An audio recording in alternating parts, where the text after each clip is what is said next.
excited to be a participant in this meeting tonight and to bring my insight as it pertains to the nutritional development of heifers, at least.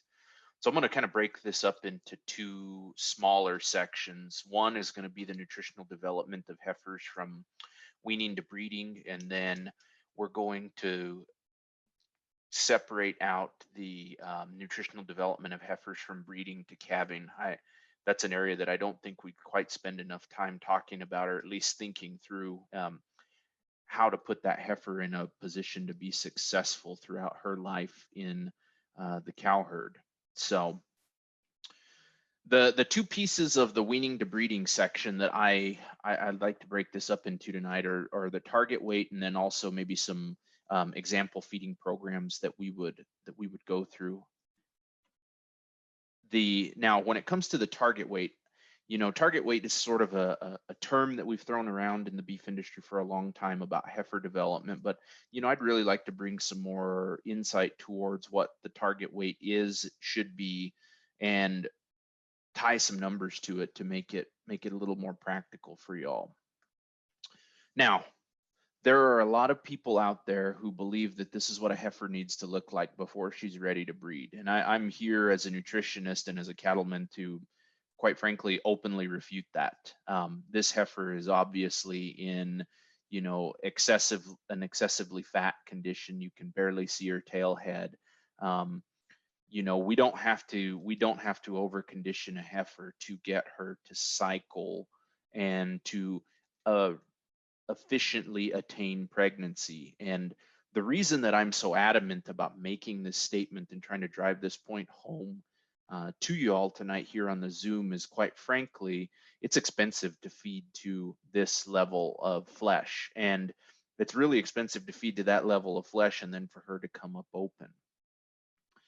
The question is that I think a lot of us are working on is how little can we invest in these heifers and still get them to be reproductively functional.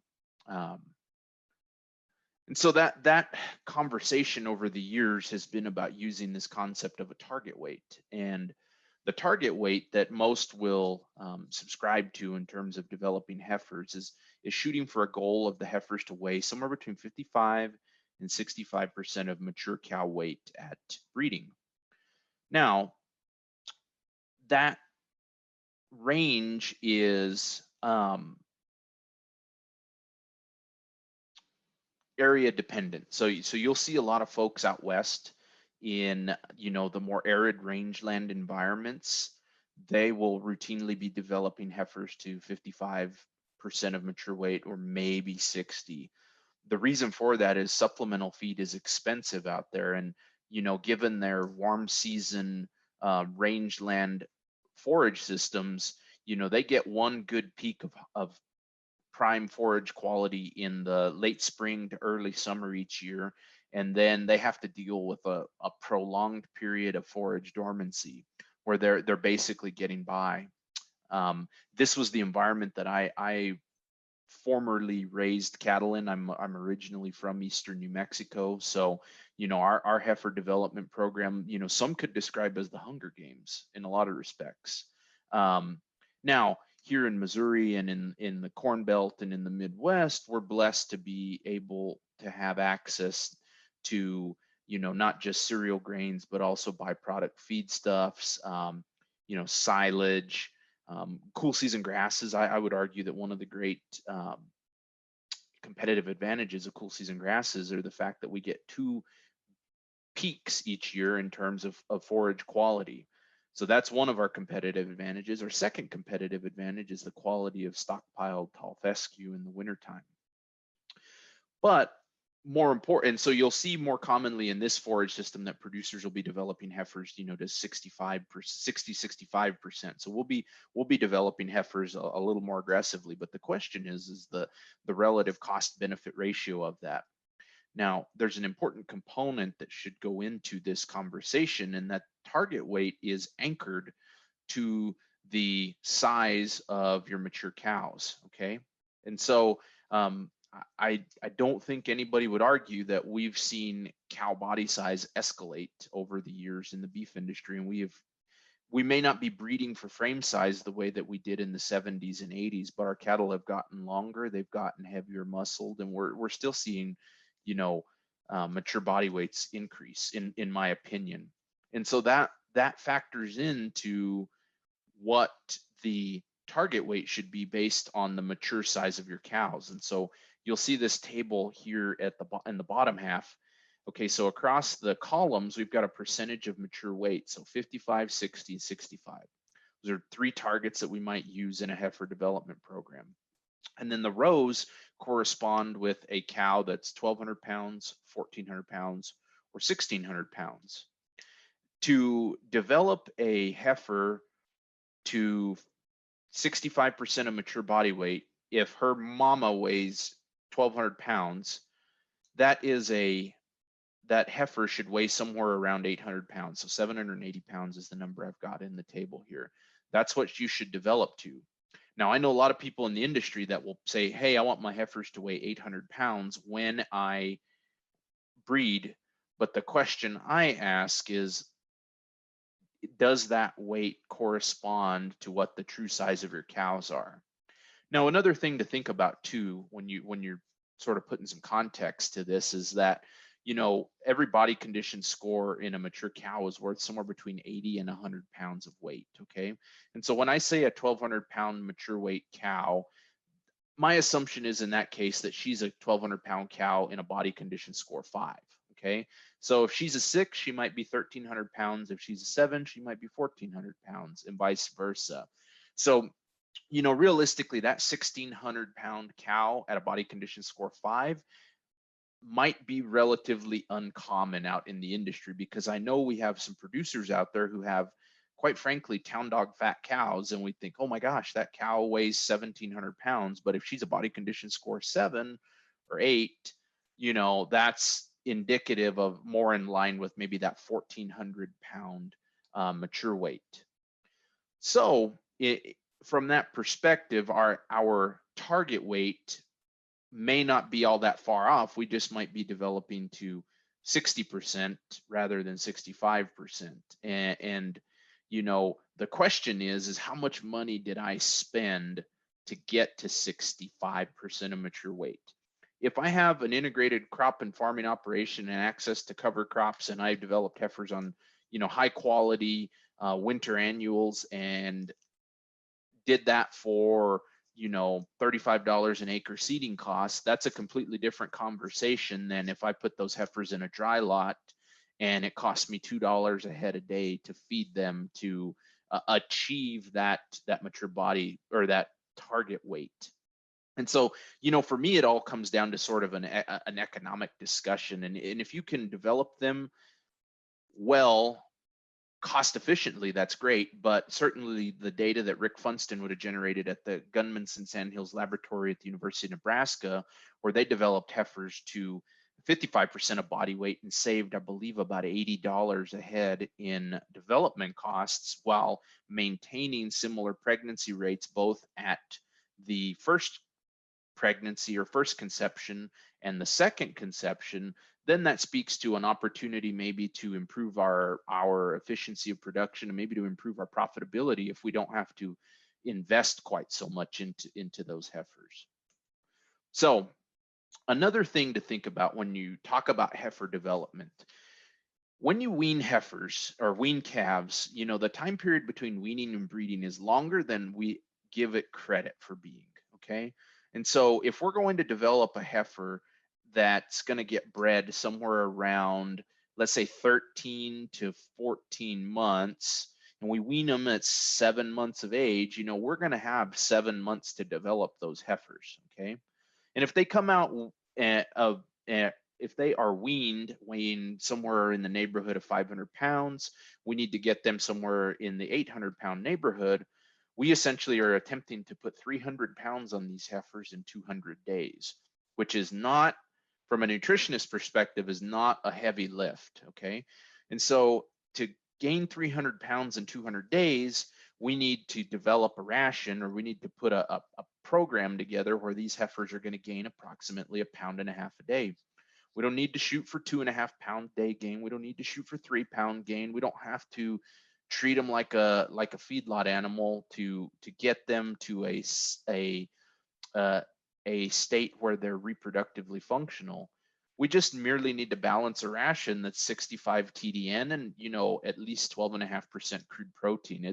It's not really a big secret, and there's not a whole lot of effort that would go into balancing a ration like this. And especially for those of y'all who have followed Dr. Decker's, you know, sage advice and have invested into, you know, genetic selection and have some of these higher end cattle, you know, the higher genetic merit cattle, quite frankly, they they they seem to flesh up, they seem to grow with, you know, fewer groceries than what, you know, us, you know, dumb old nutritionists would think that they might need. So let's take that now and let's kind of put it in the real world context and talk about some of these feeding programs. And so I like to rank these feeding programs, or at least put them into you know, several different bins here. If I'm a commercial heifer developer, let's say I have a business where I'm developing replacement heifers for other producers. That's a business model in and of itself. That business model relies upon trying to get as many heifers pregnant for each customer as possible. And in that situation, you need to be as accurate as you can with your nutrition program. And thus, that tends to lead you towards a situation where perhaps you develop these heifers in a dry lot with a total mixed ration. That's what TMR stands for on the slide right there. The challenge with doing something like that is that you're heavily invested in facilities and equipment, quite frankly. And, you know, there's a lot of cow-calf operations that I would say already are a little overcapitalized in terms of depreciating assets. A more colloquial way of saying that they might have an incurable case of iron disease. And so, you know, that model works more if your heifer development is a profit center rather than a feeder system to your commercial cow herd, if that makes sense. Now, the least predictable feeding programs that you could put together would be a hay plus supplement or a pasture plus supplement. And the reason for that is that in this case, you're allowing the animals to balance their own ration in a sense. If there's one thing that I could teach producers, that when we rely on forages plus supplement, we're creating a situation where we're letting them balance their own ration. If we're weighing out the amount of supplement that we feed them, we're having an influence. But in 99% of those cases, we are only putting the sprinkles on top of the ice cream or the icing on top of the cake. We're not providing the actual meat and potatoes of the whole deal. And so, you know, in that type of a situation, forage quality and quantity are going to drive the success of your heifer development program. And in particular, you know, anybody who's heard me talk before know that I am consistently critical of the hay industrial complex that we have here in the state of Missouri. You know, a situation where we put these heifers on free choice hay and the hay quality is in the low 50s TDN wise or energy wise, or maybe even the high 40s, that's a big gap that we're going to have to fill in terms of meeting the nutrient requirements of those heifers to get them to gain to a point where they're going to be reproductively functional. Now, the more insidious problem with that is not so much that the heifers end up short of the target. The more insidious problem is that we spend boatloads of money feeding the heck out of those heifers or providing lots of supplement to get them to a point where they will become productive members of our cow herd at some point in the future. So dry lot TMR, I already alluded to it on that previous slide, but if I'm balancing a ration for a heifer development and it's a dry lot TMR deal, I'm shooting for a 65 TDN diet with somewhere at least 12.5% crude protein. Now, TDN is kind of an old system, and there are some real limitations with using that to measure energy, but I know a lot of people are comfortable talking in it. And so from my perspective, I'll talk TDN. But the more accurate way of looking at it is if you're balancing a ration and you have some familiarity or comfort with the net energy, the California net energy system, that looks like a 0.42 megacal per pound NEG diet, okay? And just to give you some example, a 0.42 megacal NEG diet is much lower than what we would use even for a receiving diet in the feedlot. So a typical receiving diet in the feedlot, it's going to be somewhere in the neighborhood of 40% concentrate, 40% concentrate, 60% forage. That's going to be a low 50s NEG or a 0.5 NEG, 0.5 to 0.55 NEG diet. That's typically what I formulate. If I'm developing heifers, I'm developing bulls, I'm shooting somewhere between 0.4 and 0.45. One, because I know I'm dealing with high genetic merit cattle that are going to flesh up easily. And two, I'm also trying to feed some longevity into these animals and not push them to a point where they're going to get fleshy and, perhaps bring out some, structural issues, whether that's, hoof or foot or leg or something along those lines, which certainly we've all seen situations where, seed stock cattle were overfed and it exacerbated some long toes, or we had some problems with mobility as it relates to it. So those are the nutrient concentrations of the diet. One thing that I think is important to consider though when we do these things is that we need to manage intake, okay?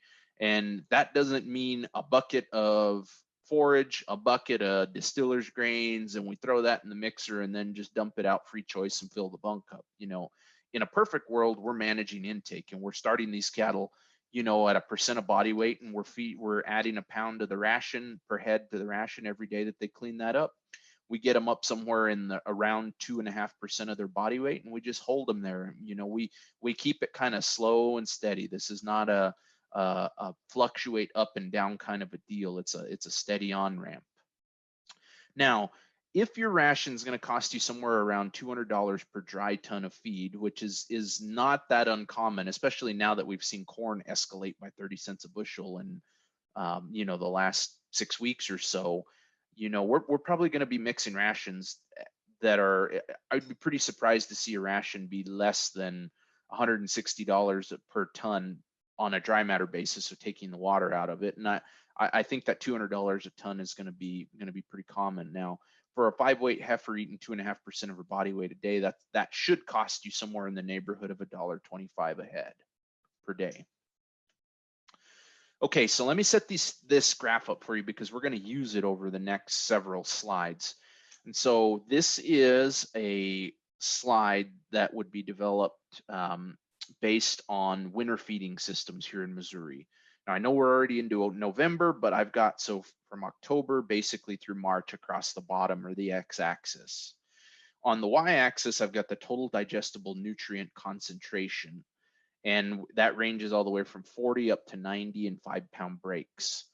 The dashed green line represents the TDN requirement to get the heifers to gain 1.5 pounds a day, which we've previously identified as the threshold to meet our target weight at weaning.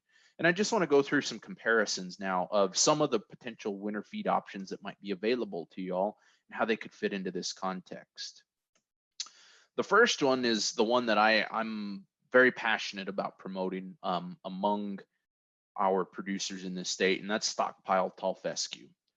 Now, unfortunately, Stockpile tall fescue is probably not looking all that great this fall because we are, at least across the northern half and the southwestern quadrant of the state, so I guess 75% of the state, we are in at least a D0 drought right now, according to the University of Nebraska drought monitor. What I've seen across these regions is that the fall forage growth has been has left some things to be desired, has been kind of mediocre, for a lack of a better way of putting it. And so, I don't know that everybody's going to have necessarily a great stockpile to go on to this year, but the point I want to make to you is that this line is the summary of data that was collected in in Arkansas and Missouri over about a 13-year period. And these are essentially monthly forage clippings. They went out and clipped forage and then sent it off to an analytical lab to test for protein, energy, et cetera, et cetera. The take-home message here is that stockpile tall fescue in the fall and into early winter is outstanding in terms of energy concentration. And the data aren't shown here, but to go along with the outstanding energy concentration, we will have plenty of protein to meet their nutrient requirements. That dashed line is above animal requirements all the way out to February. Now, the problem with the stockpile tall fescue is not so much quality in most cases. The problem, like I alluded to with the drought talk that I mentioned earlier, the problem is more so as it pertains to quantity and having enough of that to feed these heifers with all winter long. That's why we encourage practices like strip grazing or any kind of managed intensive grazing to try and get that harvest efficiency or that forage utilization rate up to a point where that stockpile might last a little bit longer. Now, other factors that could play into the stockpile fescue maybe not lasting as long as we would like to would be the climate. If we have a cold, wet winter, the amount of trampling and pugging that would potentially go on in the pasture, that's another way that we could see that stockpile diminish rapidly. But the point of the stockpile, though, is how much money are you investing in this stockpile tall fescue? You might be putting, if you're putting 40 units of nitrogen down August 15th and you're deferring grazing on it to allow for that stockpile to grow, you might be investing, what, $35 an acre at the maximum. And if you're running these heifers on it and you're running the heifers at a cost, let's say your stocking rate of, well, let's say a heifer an acre, your heifer development costs in this case, at least for this component of your development program, are $35. I believe a recent average I saw in terms of heifer development costs across the industry pegged them in somewhere in the neighborhood of $120 a head. So, that's a significant savings right there.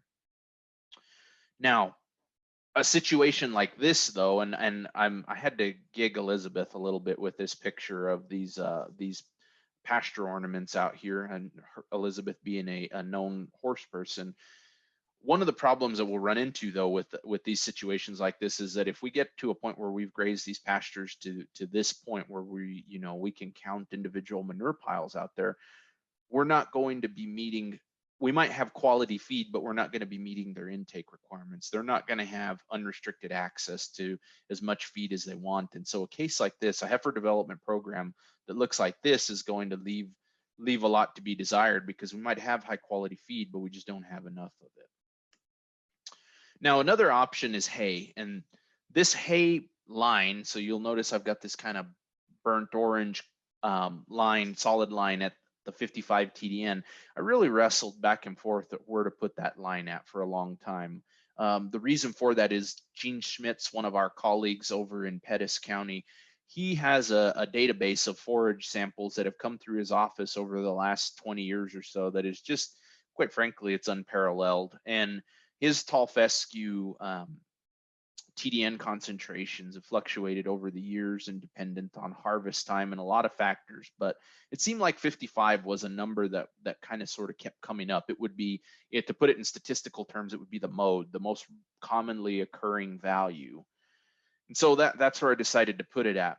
But this line is not set in stone. Not all hay is going to test 55, and especially fescue hay.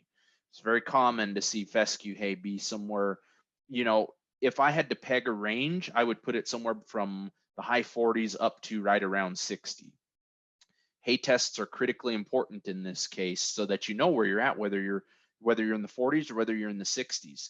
However, you'll notice that there's a pretty big gap between the dotted green line that represents animal requirements and the hay TDN concentration. Now that gap represents an area that we have to fill with additional nutrients, with supplemental feeds, okay? So how far off those two are from one another is going to dictate how these animals will perform and how much you have to feed them. If I were to turn heifers loose on a 55 TDN hay and not provide them any supplement, my expectation is that they would gain somewhere between 1/4 and 1/2 pound a day, given this example that I have on the slide right here. So we've still got an extra pound a day to put on them. And so that's probably going to look like 5 to 6 pounds of supplement at a minimum. Bringing the point that, base your supplementation on hay quality. If your hay quality is below 55 TDN, you're going to need to feed these heifers at least 1% of their body weight in supplement. And, for a 5 weight that I'm going to take to an 8 weight, what you should do there is not feed 5 pounds a day throughout the entire feeding period. You should feed them 5 pounds for the first 30 days and 6 pounds for the next, and then 7 for the next. Grow your supplementation rate as they grow so that they continue to grow rather than, holding that constant. Now, if you're between somewhere in the 55 to 65 range, I would encourage you still to feed them, somewhere in the neighborhood of 2 to 3, maybe 4 pounds per day if you're close to 55, just so that you ensure that you get them to a point where they will reach your target weight that you're shooting for. Corn silage is an option for some producers in the state, in particular producers that, north of I-70 that might have integrated row crop and cattle operations. Corn silage is an excellent feed resource, and quite frankly, it's more horsepower than what we need to accomplish our stated task of getting these heifers to gain 1.5 pounds a day. As you can see, the dotted gray line is 70 TDN. Now, the deficiency in corn silage is that it lacks the protein to meet the animal's requirements. And so, a really simple mix that I like to use, and this is on an as-fed or on a wet basis, 9 parts silage, 1 part dried distiller's grains is a great recipe for a TMR because it bumps the crude protein concentration of the TMR up to 14%. Now, that the assumption that I'm making there is that corn silage is in the neighborhood of about 35% moisture. I'm sorry, dry matter, or 65% moisture. If it's wetter or drier than that, if it's much wetter or drier than that, you might need to adjust this mix. But just to give you all a little bit of, kind of a sort of rule of thumb, balancing a corn silage ration, add some protein to it and you should be good to go.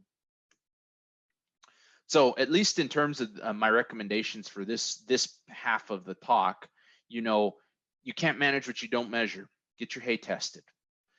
If you're doing a pasture-based development system, keep an eye on your pasture forage. If you get below 4 inches of pasture forage height across the pasture on average, that's going to be inadequate to support, unrestricted feed or forage intake. If pastures get short, you got to pull them off. But the point I want to drive home is that pastures getting short doesn't mean, grazing them to zero. That means as we get to as you get below 4 inches, we're going to start to taper those off. Now, in terms of feeding the supplement, I already said this, but I would base your supplement feeding recommendations on the quality of forage, percent of body weight if the TDN is less than 55, 0.5% of body weight if your TDN is between 55 and 65. And if your hay is bad, you have to balance or feed more supplement to balance out the lack of nutrients in the hay. If I had bad hay and good hay both, I would feed bad hay to my mature cows that are not currently nursing a calf.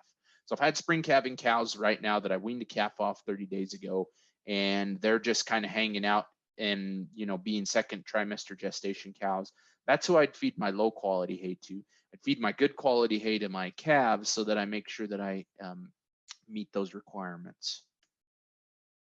Okay, so we're going to go on to the next section here, the breeding to calving. But I saw that I had a question in the chat, and I just wanted to address it before I go any further. The question reads, when should you do a test on your hay? Okay, so that's a great question. There's kind of 2 answers to that. It depends on how you stored the hay.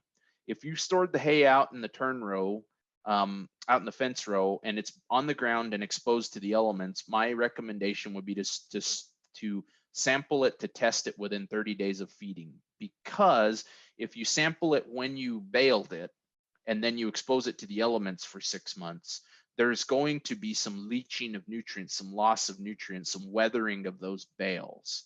And so you need to be a little more accurate than that. You'll overestimate the quality of the hay that you're offering if you have it tested right when you bale it and then feed it after having exposed it to the elements. Now, if you're storing it in a barn off the ground, you know, in what I would consider ideal storage conditions, then if you test it early on, it should stay the same. You shouldn't see a lot of change. It should be good to go. I would argue that probably, at least based on my experience, you know, 90% of people are going to experience some sort of weathering of their forage before they feed it. And so thus I would encourage people to test their hay within 30 days of beginning to feed it. Now, the breeding to calving section of this, there's really two parts to it: myth busting and then talking about nutrient partitioning. And nutrient partitioning probably sounds a little bit nebulous, but I promise that we're going to do our best to make it practical here. The myth busting, there's really one big myth that I want to address, and this is a myth that I think nutritionists have dealt with for a long time, and that's a notion among producers that too much feed during that last trimester, that last 90 days before calving, will increase the calf birth weight and increase the incidence of dystocia. Okay, so from my perspective, the facts of this case as we adjudicate it are that the fetus is going to double in size during the last trimester of gestation. So if the heifer is cooking a 75-pound calf, that calf weighed 37.5 pounds 90 days before it was born. Okay. The pregnancy rate of second calf cows is lower than the herd average. And we don't have a pinpoint answer as to why that occurs. There's several factors that go into why our preg rate of our second calf cows run 10 to 15 percentage units lower than the herd average in a lot of cases. But I would argue that an important relationship in that answering that question is that the body condition score at calving will influence the postpartum interval and also the subsequent reproductive success or failure. Body condition score, if you remember, is a 1 to 9 scale. 5 is average. 1 is anorexic. 9 is morbidly obese. We always encourage folks to calve at a body condition, have cows calve at a body condition score 5 or greater. The reason for that I'll get into here in a minute, but I want to make another point about heifers before I get there. You know, a lot of folks are breeding their heifers to calve 30 days earlier, 30, 45 days earlier than their mature cows. And I think that's a pretty wise decision, because what it's doing is it's allowing for those heifers to have a longer postpartum interval, meaning that they get a little more chance to recover, not just in terms of repairing the reproductive tract, but also in terms of recovering any lost body condition score that goes along with that critical period after calving. Remember, for a cow to calve every 365 days, so a 365-day calving interval, she has to attain pregnancy within 85 days after calving. Okay. Now, there are some folks out there who will say that it's possible for a cow to have a calf sooner than every 12 months, but I've never seen any reliable data that would suggest that that's the case. What I do see in terms of data, in terms of postpartum interval, is that the postpartum interval is at a minimum of 6 weeks in most published studies. Okay, so if it takes a heifer or a cow 6 weeks or 42 days to get to a point where she is beginning to cycle again and maybe become reproductively functional, and I have to get her to breed within 85 days of calving, I essentially have 2 21-day heat cycles to get her bred. Okay, and so what I do know in terms of postpartum interval is that we can influence the postpartum interval greatly with our nutritional program. And I'm going to show you some data here on this next slide. There's one more piece of this that goes into it, though, that puts a heifer behind the 8 ball in some respects. A heifer, it is very uncommon for a heifer that is bred to calve at 13 to 14 months, calve at her mature size. Most heifers are going to calve at somewhere between 85 and 90% of mature size, meaning, to put that in English, they're still growing. Because they're still growing, it's important to understand that their body is going to use nutrients for growth before it will for reproduction. And so, you know, the body is greedy. The body's going to use those calories for growth before they will for reproduction. And so the question then becomes, you know, are some of these challenges in getting second calf cows to rebreed a function of postpartum interval and body condition score at calving, and then also the fact that they have to grow. We need to feed these heifers. We need to make sure that their plane of nutrition is adequate to put them in a position to be successful in subsequent breeding seasons. Starving a calf out of a replacement heifer is not going to be a good idea. Now, I want to show you some data from Dr. Patterson. This was when he was on faculty at the University of Kentucky. This is the proportion of heifers that required assistance. And this is to just further drive home this point that starving a calf out of a cow is a bad idea. So these Angus Hereford heifers were put on either a low energy or a high energy diet. And along the y-axis, we have essentially the percent of births that were assisted. These are the percent of dystocias in the herd. The heifers that were on a low energy diet before calving, nearly half of them needed assistance calving. On the high energy diet, just over a quarter of them needed assistance.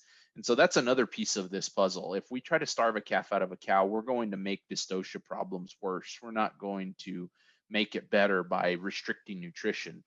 Now, I'm not giving you a license to put them on a 60 NEG finishing ration, but we just need to make sure that we don't get too far. We don't let the pendulum swing too far in one direction or the other, over or under feeding. Okay, the nutrient partitioning portion of this. I've made the point, I said heifers calve at 85 to 90% of nutrient percent, 85 to 90% of their mature body size. That means this graph here, which along the bottom of it, I have months since calving. So calving is month 0. The day that she calves is month 0. This isn't a calendar date. This is more of like a production cycle. And then the bars have 4 components: the net energy for maintenance, for lactation, for pregnancy, and then for growth. And then the y-axis are the megacalories of net energy for maintenance that those heifers require per day. This graph is going to look different than a mature cow because you'll notice that those heifers need an extra megacalorie of NEM to meet growth requirements over the entire production calendar versus a mature cow who's just merely meeting maintenance. And so, they need a higher energy dense diet to meet those, to finish growing out. And that's going to be a part of the reason that we have those issues with mature or with second calf cows calving at a lower rate than the others. To drive this point home in terms of nutrient partitioning, this is how the body uses nutrients. Okay, and so there are 9 different lists or functions on this list. The way to read this is the first bullet point is the highest priority. This is the first thing that the body will use nutrients for once they consume them. Highest priority at the top, lowest priority at the bottom. Now, unfortunately for breeders out there, where is pregnancy on this list? It is second from the bottom. Okay, so only when the basal metabolism bucket, the ability to gather food, growth, energy reserves, maintenance of pregnancy, lactation, moderate energy reserves, once those buckets are full, then if there are spare nutrients left over, will the animal use for estrous cycle and the initiation of pregnancy. So pregnancy is down near the bottom, and that's why we strive, or we impress upon you all, to calve in an adequate body condition and try not to let them slip in terms of body condition during the those first 90 days after calving. Remember, peak lactation, if you go back to the previous graph, peak lactation, or the peak of nutrient requirements or net energy for maintenance requirements, occurs 60 days post-calving. So milk production peaks 60 days post-calving.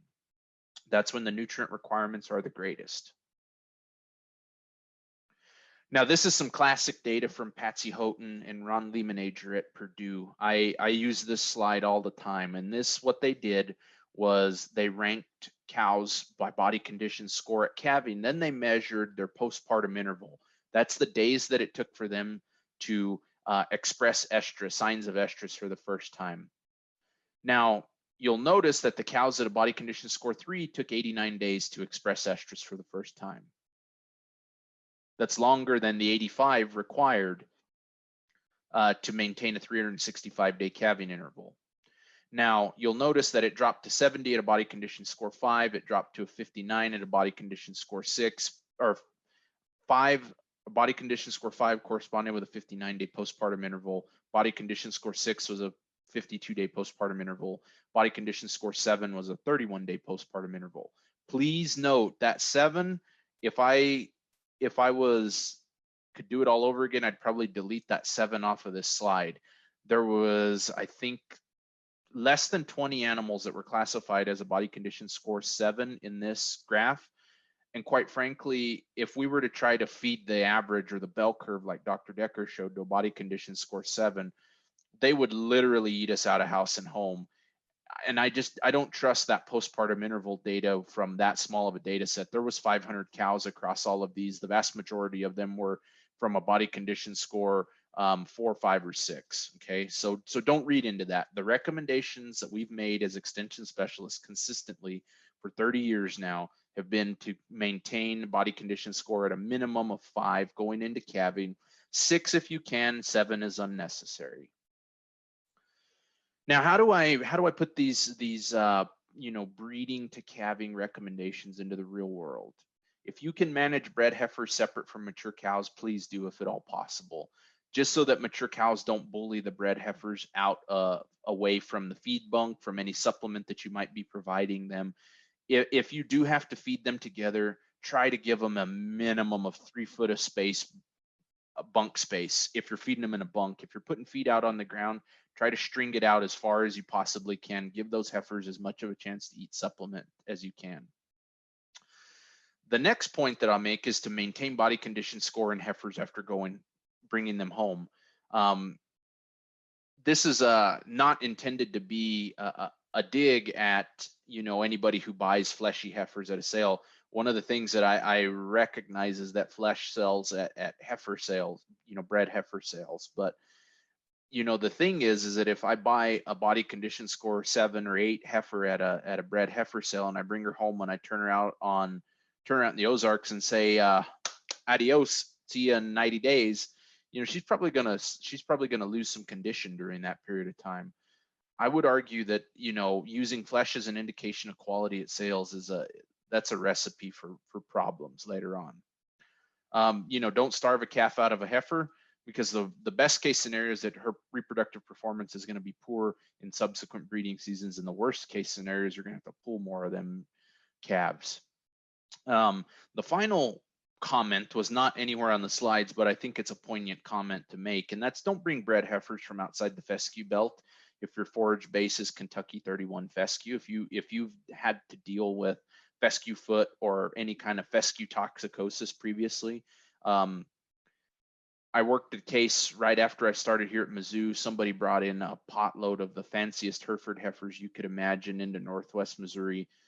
Bred heifers, brought them out of South Dakota, turned them out on fescue, and got 16 out of the 70 bred the next year.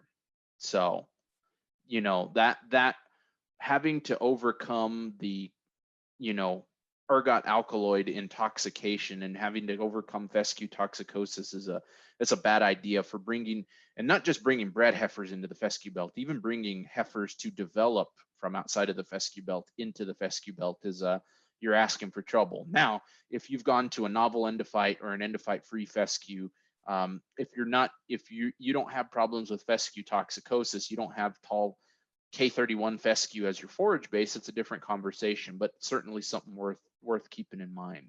So, well, I believe that's about all I've got for today. Here's my contact info. Thank you all again for being here with us this evening, and thanks Elizabeth and Ted and John for putting this meeting together. Really enjoyed the opportunity to connect across the state